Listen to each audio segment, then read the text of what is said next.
नमस्कार, मैं हूं अर्णब गोस्वामी। आप मेरे साथ देख रहे हैं पूछता है भारत।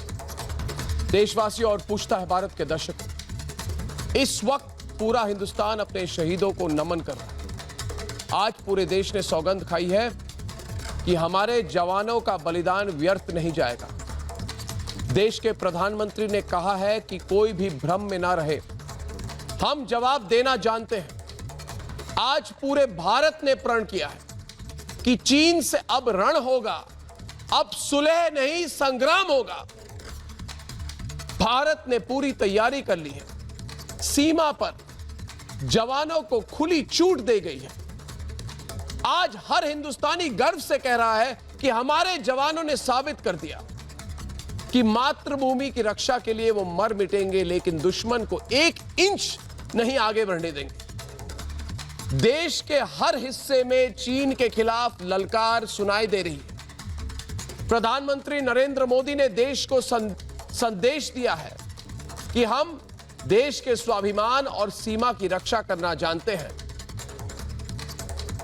इस वक्त पूरा देश एक साथ खड़ा है, एक आवाज के साथ चीन से बदला, चीन की गद्दारी का हिसाब हो। देश एक साथ है क्योंकि हम हिंद की सेना पर और देश की सत्ता पर हमें भरोसा है। लेकिन जो देश में चीन के चाटुकार हैं, जो देश में पाकिस्तान के प्यारे हैं, वो आज भी देश की ताकत पर सवाल कर रहे हैं। जो सवाल चीन से पूछना चाहिए, इस देश का विपक्ष वो सवाल अपने देश से पूछ रहा है। हर हिंदुस्तानी ये सच्चाई जानता है कि चीन ने सरहद पर गद्दारी की है, लेकिन कांग्रेस को यह नहीं पता है जो बात चीन कह रहा है वही जुबान कांग्रेस बोल रही है। विपक्ष देश की सरकार से सवाल पूछे, यह उनका कर्तव्य है। सीमा पर क्या हो रहा है यह जानने का सबको हक है, लेकिन जब बात देश के साथ खड़े होने की हो, तब सत्ता का साथ ही राष्ट्रहित माना जाता है, सवाल पूछना नहीं। यह वक्त चीन को सबक सिखाने का है। चीन के नाम पर सियासत करने का नहीं है, लेकिन जिनके लिए राजनीति पहले है और राष्ट्रवाद में वो पहले भी ये कर चुके हैं, आज भी वही कर रहे हैं ये लोग। ऐसे मौका परस्त लोगों से आज पूछता है भारत कि जब देश शहीदों को सलाम कर रहा है, तब कांग्रेस शहादत पर सवाल क्यों कर रही है? जब चीन के खिलाफ पूरा देश एक साथ है, तब विपक्ष चीन की जुबान क्यों बोल रहा है? और जो लोग देश की ताकत पर सवाल कर रहे हैं, क्या वो चीन का समर्थन कर रहे हैं? और आज का सबसे बड़ा सवाल, जब चीन को जवाब मिल रहा है, तब सरकार विरोधी लॉबी को जलन क्यों हो रही है? ये सवाल सिर्फ मैं नहीं, पूछता है भारत।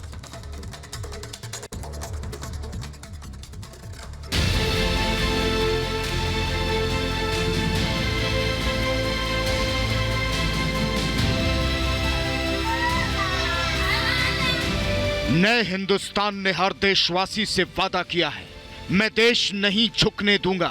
और चीन की सीमा पर हमारे जवानों ने देशवासियों के इस भरोसे को और मजबूत किया है। चीन बीते 41 दिन से जो चाल चल रहा था, हमारे वीर सपूतों ने उसका करारा जवाब दिया है।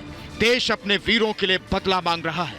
कश्मीर से कन्याकुमारी तक, गुजरात से अरुणाचल तक पूरा देश कह रहा है कि हम शहीदों के बलिदान का बदला लेंगे। प्रधानमंत्री नरेंद्र मोदी ने भी देश को भरोसा दिलाया कि वीर सपूतों का बलिदान व्यर्थ नहीं जाएगा। मैं देश को भरोसा दिलाना चाहता हूं, हमारे जवानों का बलिदान व्यर्थ नहीं जाएगा। सोमवार की रात गलवान वैली में जो हुआ वो साबित करता है कि चीन का चाल चरित्र और चेहरा तीनों पर यकीन करना खुद से विश्वासघात के बराबर है। लेकिन चुनौती सिर्फ चीन नहीं, चीन के समर्थन में खड़ी वो आवाजें भी हैं जो भारत की सीमा के अंदर हैं, जो लोग सैनिकों की शहादत को राजनीतिक प्रचार का नाम देते थे, वो आज भी भारत की शक्ति को शक की नजर से देखते हैं। वो चीन से सवाल नहीं पूछते, वो चीन पर शक नहीं करते, वो भारत में बैठकर चीन की जबान बोलते हैं। 2 दिन पहले हिंदुस्तान के 20 सैनिक शहीद हुए, उनको उनके परिवारों से छीना गया। चाइना ने हिंदुस्तान की जमीन छीनी है, हमारी जमीन हड़पी है। प्रधानमंत्री जी, आप चुप क्यों हैं? आप कहां छुप गए हैं? आप बाहर आइए। पूरा देश, हम सब आपके साथ खड़े हैं, एक साथ खड़ा हुआ है आपके साथ देश। बाहर आइए, देश को सच्चाई बताइए, डरिए मत। चीन को यह साफ संदेश दे दिया गया है कि हम आंख झुकाकर नहीं, आंख मिलाकर बात करते हैं। चीन को चालबाजी का करारा जवाब मिला है।